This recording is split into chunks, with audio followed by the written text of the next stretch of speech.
कमलापुर के करीब एक अच्छा गांव था और उसका नाम ओबयापल्ली था। वो गांव इडली के लिए प्रसिद्ध था। जो भी उस गांव से गुजरता था वो जरूर एक प्लेट इडली तो खा के जाता था। और उन प्रसिद्ध इडली को बनाने वाले थे चंद्रैया और उसकी पत्नी ज्योति। उनका व्यापार अच्छे से चलाते थे और उनका उस गांव में अच्छा नाम भी था। ज्योति लालची थी, पैसे कमाने की लालच थी उसे। एक दिन एक आदमी इडली खाने आता है। मेरे पास पैसे नहीं हैं, बाद में दे दूंगा आपको। ऐसे कैसे होगा? पहले पैसे देकर यहाँ से जाओ।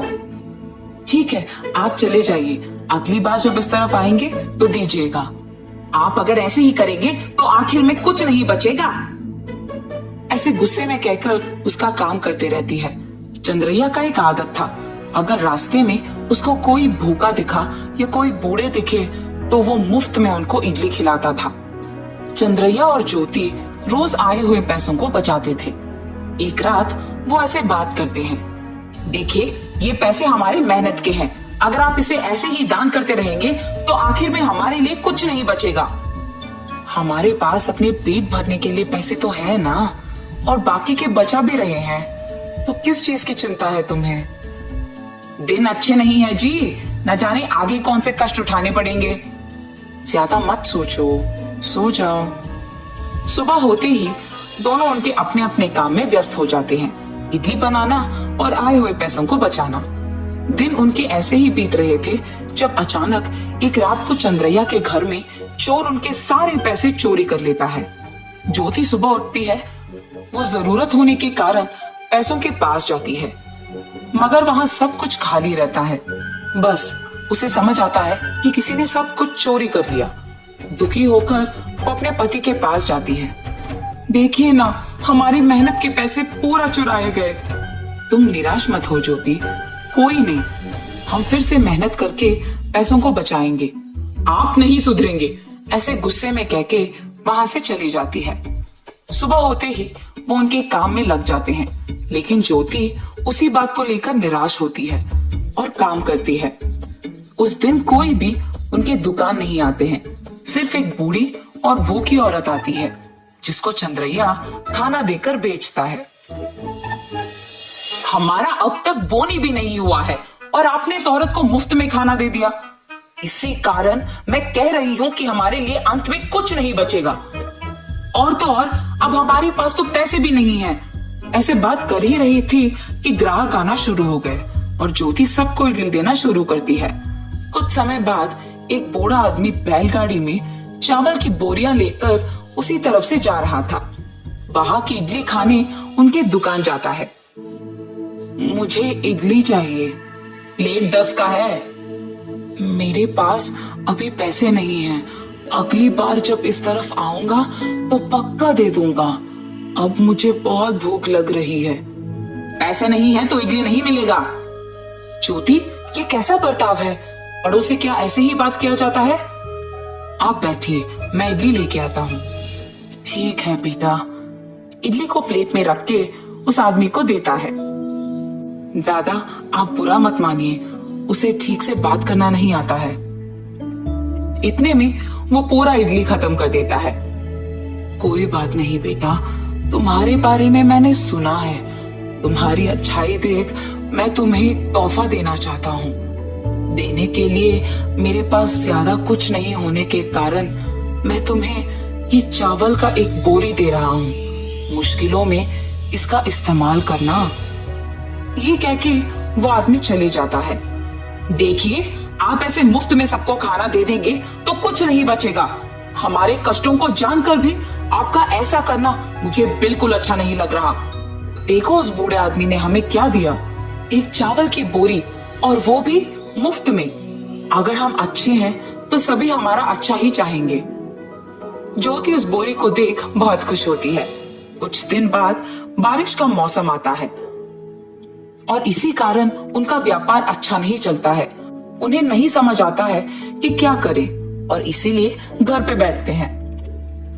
उस आदमी ने कहा था कि कष्टों में इस बोरी का इस्तेमाल करना, और अब सिर्फ ये बोरी ही बचा है।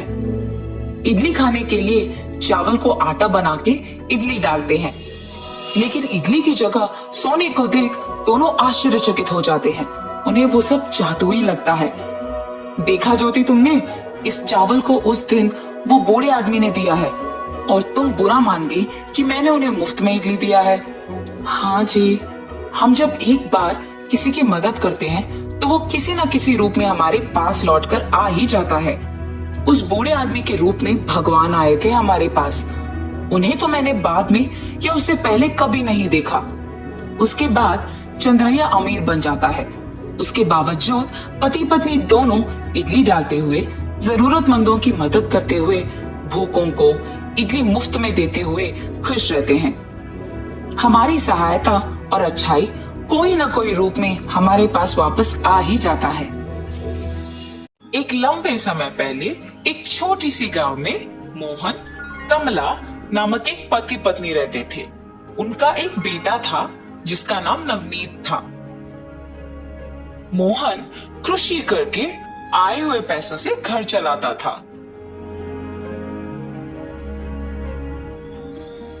कुछ साल बाद मोहन का तबीयत खराब होने पर वो कोई भी काम नहीं कर पाता था और ऐसे उसके लिए अपने परिवार का खर्चा संभालना बहुत मुश्किल होता था और इस बात का मोहन को बहुत चिंता होती है। एक दिन नवनीत अपने पिता को चिंतित देखता है। पापा हमेशा चिंतित रहते हैं। आज मुझे उनके पास जाके पूछना ही होगा कि उन्हें कौन सा बात इतना चिंता दे रही है। पापा, आप किस बारे में सोचकर इतना दुखी हो रहे हैं? नवनीत, इतने दिन मैं मेहनत करके पैसे कमाता था, इसीलिए हम कोई भी चिंता के बिना आराम से जीते थे। पर अब मेरी तबीयत बिगड़ती जा रही है बेटा, और इसके कारण मुझे चिंता है कि अब आगे घर कैसे चलाएंगे। पापा, आपकी तबीयत तो वैसे ही खराब है, आप ये सब मत सोचिए, आप बस आराम कीजिए। मेरे पिताजी उनके तबीयत बिगड़ने पर भी घर के बारे में ही सोच रहे हैं। अब मुझे ही कुछ करना होगा और घर की जिम्मेदारी लेना होगा, ऐसे सोचता है। हाँ, पापा ने मुझे थोड़ी पैसे दिए थे ना, मैं पहले ये देखता हूँ कि कितने पैसे हैं मेरे पास और फिर सोचता हूँ कि उससे कौन सा व्यापार कर सकता हूँ। ऐसे सोचकर वो जाके देखता है कि उसके पास कितने पैसे हैं। अरे, मेरे पास तो सिर्फ 10 रुपए हैं, इनके साथ मैं कौन सा व्यापार शुरू कर सकता हूँ। उन 10 रुपयों के साथ वो बाजार जाता है और वहां सारे दुकानों को देखता है। एक दुकान में नींबुओं को बिकते देखता है। मेरे पास के पैसों के साथ नींबू के अलावा और कुछ नहीं मिलेगा, इसीलिए मैं नींबू ही खरीद के बेचूंगा। ऐसे सोच के नींबू के दुकान को जाता है। नींबू कितने के हैं भैया? 1 रुपए का एक नींबू। ठीक है, मुझे 10 रुपए के नींबू दे दो। ठीक है, और दुकानदार उसे 10 नींबू देता है। नवनीत उन नींबुओं को बेचना शुरू कर देता है। नींबू नींबू, ताजा ताजा नींबू, आखिरी 10 नींबू ले लो जी, ले लो। एक नींबू का कितना होगा? 2 रुपए का एक नींबू। इतना दाम क्यों? बगल वाली दुकान में 1 रुपए का एक नींबू दे रहे हैं ना। बिक नहीं जाने पर ऐसे कम दाम पे ही बेचते हैं भाई साहब, ये सारी तो एकदम ताजा है। ठीक है ठीक है, तुम्हारे पास के नींबू दे दो। ऐसे नींबू बेच के उससे आए हुए पैसों से वापस और नींबू को खरीदता है और दिन पूरा मेहनत करके कमाए हुए पैसों को लेकर खुशी खुशी घर जाता है।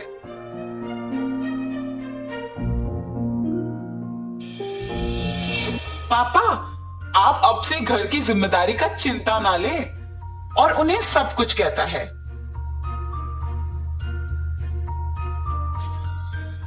नवनीत, तुम्हारी बात सुनकर मुझे बहुत खुशी हो रही है बेटा। दृढ़ निश्चय से हम कुछ भी हासिल कर सकते हैं। ऐसे हर रोज नवनीत नींबुओं को खरीद के बेचता था।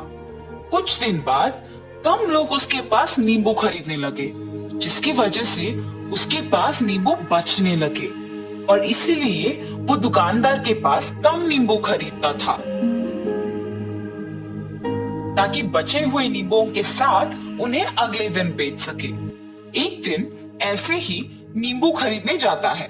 एक नींबू का गुच्छा दीजिए भाई साहब। व्यापार की शुरुआत में ज्यादा नींबू खरीदते थे, कुछ दिनों से कम हो गया है। दिन प्रतिदिन तुम्हारा नींबुओं का बिकना शायद कम होते जा रहा है ना?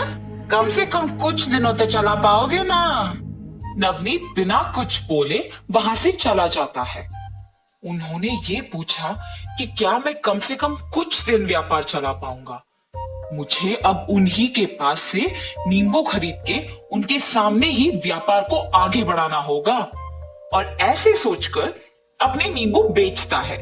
उस दिन के नींबू बेचकर घर जाते वक्त रास्ते में देखता है कि एक दुकान में बहुत भीड़ है। पास जाके देखने पर पता चलता है कि वो एक जूस का दुकान है। अगर मैं भी इन नींबुओं का रस बना के कम दाम पे बेचूंगा तो मेरे ही पास सब लोग आएंगे खरीदने। उसकी सोच के अनुसार वो अगले दिन से खरीदे हुए नींबुओं में आधे नींबू को रस बनाकर और बाकी नींबुओं को ऐसे ही बेचने लगा। नींबू का सिर्फ 5 रुपए, ले लो भाई साहब ले लो, ऐसे जोर से चिल्लाता है। बहुत कम दाम पे नींबू का रस बेचने के कारण उसके पास बहुत लोग आकर पीते हैं और नींबू भी सारे उसके पास खत्म हो जाते थे। दुकानदार के पास ज्यादा नींबू को खरीदने लगा और उन सारों को बेच देता था और वैसे ही उसके व्यापार में भी अच्छा लाभ आने लगा। ऐसे उसने अपना खुद का दुकान शुरू किया और उसमें सहायकों को भी काम पे लगाया। एक दिन नींबू के दुकान को जाता है। आपकी दुकान में सारे नींबू खरीदना है मुझे। एक समय था जब तुमने मेरे पास सिर्फ 10 नींबू खरीद के व्यापार शुरू किया था। अब तो तुम्हारा खुद का एक दुकान है। वाह! आपको याद है आपने एक बार मुझसे पूछा अगर मैं कुछ और दिन इस व्यापार को चला पाऊंगा? मुझे उस बात का बहुत बुरा लगा, मगर उसी बात ने मुझे प्रेरित भी किया और नुकसान होने के बावजूद हार नहीं मानकर बहुत मेहनत करके यहाँ तक आया हूँ। जब कुछ करने का दृढ़ निश्चय होता है तो कुछ भी कर पाओगे बेटा। बहुत लोग तुमसे कहेंगे कि नहीं हो पाएगा, पर उन बातों का बुरा ना मानकर उनको दिखाने की कोशिश करेंगे तो सफलता जरूर मिलेगी। मगर बहुत लोग इस बात को नहीं समझते हैं। वो लोगों के कहा का बुरा मानते हैं और निरुत्साहित हो जाते हैं और काम करना भी रोक देते हैं। और ऐसे दुकानदार नवनीत का अभिनंदन करता है।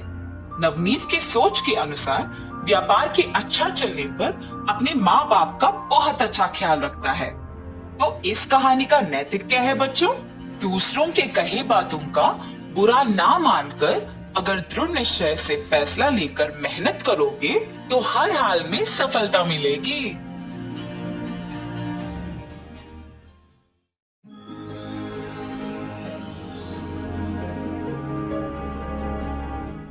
बहुत समय पहले एक गांव में रमैया और जानकी नाम के पति पत्नी रहते थे।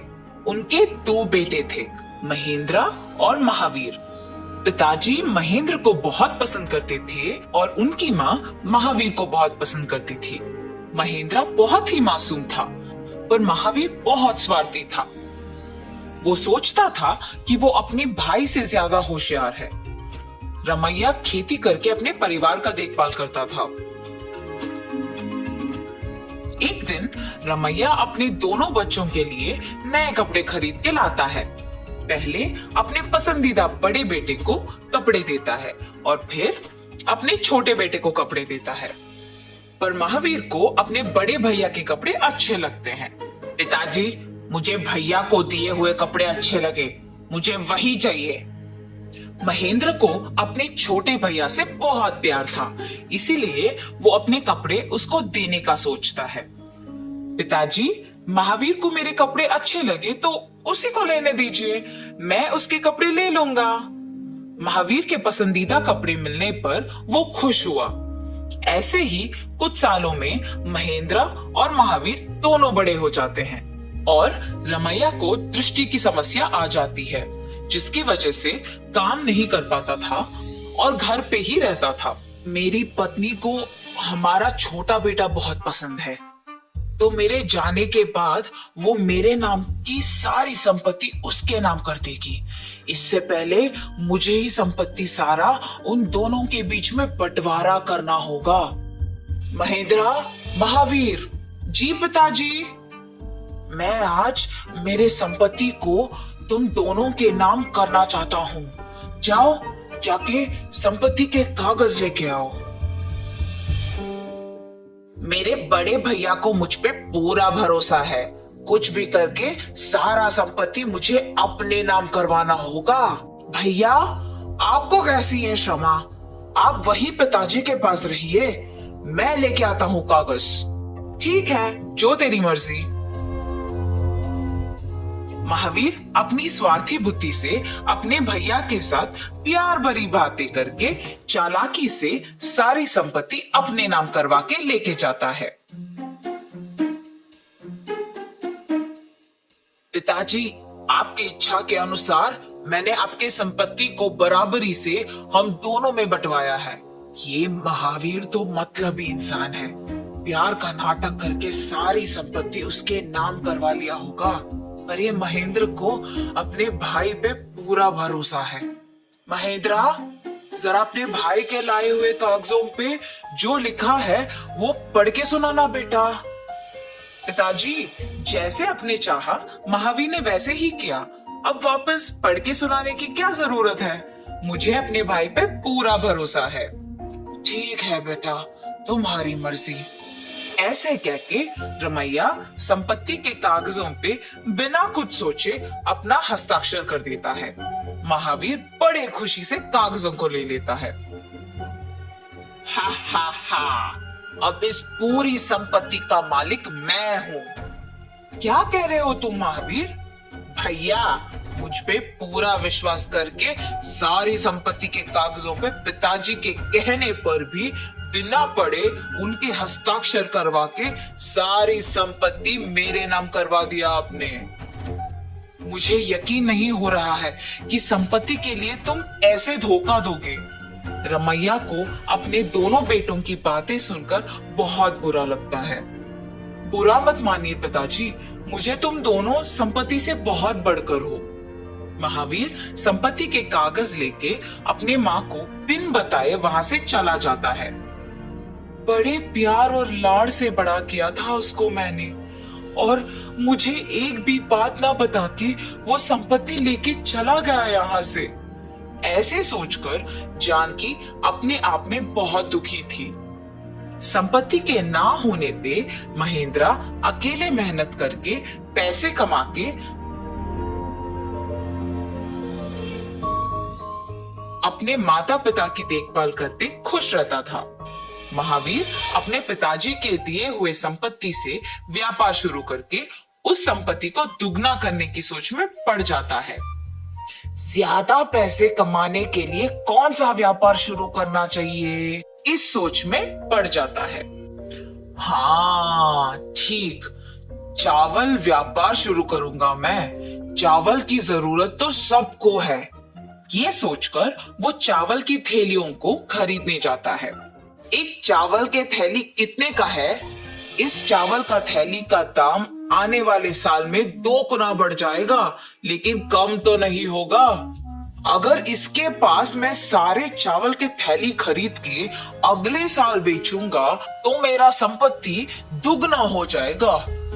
अरे भाई साहब, कुछ बोले बिना क्या सोच रहे हो आप? क्या सच में चावल के थैली का दाम अगले साल 2 गुना बढ़ जाएगा? हाँ भाई साहब, सच में इस किस्म का चावल आपको बाजार में आसानी से नहीं मिलेगा। अच्छा, तो मुझे आपके दुकान के सारे चावल के थैली बेच दीजिए। ऐसे कहकर महावीर उन सारी थैलियों को खरीद के एक दुकान भी खरीद के उसमें रख देता है। अगले साल आकर उन थैलियों को बेचकर अपना संपत्ति दुगना करने की सोचता है। जैसे उस दुकानदार ने कहा था, वैसे ही थैलियों का दाम 2 गुना बढ़ जाता है और उस दुकान में सहायकों को भी काम पे लगा देता है महावीर। महावीर के दुकान के अलावा कहीं और उस तरह का चावल आसानी से ना मिल पाने की वजह से बहुत लोग वहां से खरीदते थे। मगर चावल के थैलियों को ठीक तरह से नहीं रख पाने की वजह से चावल का गुणवत्ता गिर जाता है और अक्सर चावल खराब भी हो जाता था और खरीदार सारे थैलियों को वापस दुकान लेके आते थे। इतना महंगा चावल का थैली खरीद रहे हैं और उसमें कीड़े भरे हैं, ये क्या है जी? आप अपना थैली ले लो और मुझे मेरा पैसे लौटा दो। हाँ, हमारे भी थैलियां ले लो और हमको हमारे पैसे लौटा दो। सारे खरीदार के चिल्लाने पे महावीर डर जाता है और थैलियां लेकर उनको उनके पैसे लौटा देता है। सोचता है कि बाकी के थैलियां तो बिकेंगे, पर देखने पर पता चलता है कि वो भी वैसे ही हैं। ये देख महावीर दुखी होता है। ये सब मेरे स्वार्थ की वजह से हुआ है। अगर तभी मैं इन थैलियों को बेच देता तो ये स्थिति नहीं आती। कम से कम मेरा ये तकलीफ बांटने के लिए भी कोई नहीं है। माँ, पिताजी और भैया को धोखा देकर जो संपत्ति लाया हूँ उसको भी नष्ट कर दिया मैंने। ऐसे ही थोड़े दिन बीत जाते हैं और महावीर की स्थिति और भी बिगड़ जाती है। उसके पास खाने के लिए भी पैसे नहीं होते हैं और वो अकेला पड़ जाता है। दूसरी तरफ उसके बड़े भैया निस्वार्थ के वजह से खुशी खुशी जी रहे होते हैं। व्यापार में लाभ आने के कारण अपने माता पिता की अच्छी देखभाल करता है। महावीर को अपनी गलती के एहसास होता है। अकेलेपन से थक के अपने परिवार वालों से माफी मांग के अपने घर वापस जाने की सोचकर घर चला जाता है। अपने छोटे बेटे के घर आते देख जानकी बहुत खुश होती है। महावीर उसकी दुखी कहानी सुनाकर माफी मांगता है। परिवार वाले ये सुनकर खुश होते हैं कि महावीर को अपने गलत स्वभाव का एहसास होता है और उसे खुशी खुशी स्वीकार करते हैं और वे सब हमेशा के लिए खुश रहते हैं।